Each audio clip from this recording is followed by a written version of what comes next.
وَإِذْ يَرْفَعُ إِبْرَاهِيمُ الْقَوَاعِدَ مِنَ الْبَيْتِ وَإِسْمَاعِيلُ، اور یاد کرو جب کہ ابراہیم اٹھا رہے تھے ہمارے گھر کی بنیادوں کو، اور اسماعیل، باپ بیٹا دونوں لگے ہوئے تھے۔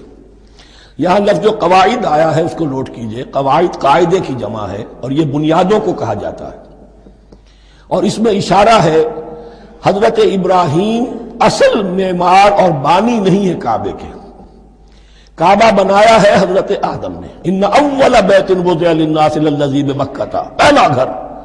اب کیسے ممکن تھا حضرت آدم علیہ السلام کے زمانے سے لے کر اور حضرت ابراہیم تک کم و بیش جو ہے 4000 برس ہے، عام اندازہ جو ہے تورات کا اگر آپ لگائیں تو کوئی مسجد نہیں بنی ہوگی کیا؟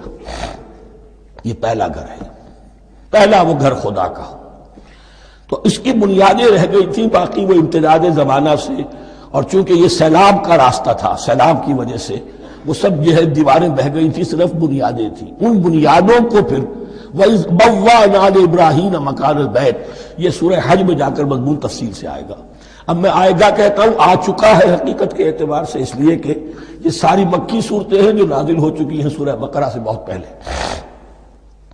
تو جب وہ ان بنیادوں کو اٹھا رہے تھے تو دعائیں مانگ رہے تھے، ربنا تقبل منا انک انت السمیع العلیم، اے رب ہماری اس کوشش کو، ہماری اس مشقت کو، محنت کو قبول فرما۔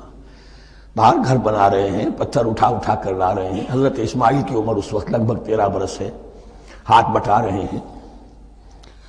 ربنا تقبل منا انک انت السمیع العلیم، اے رب ہماری اس کوشش کو شرف قبول عطا فرما، یقیناً تو سب کچھ سننے والا اور جاننے والا ہے۔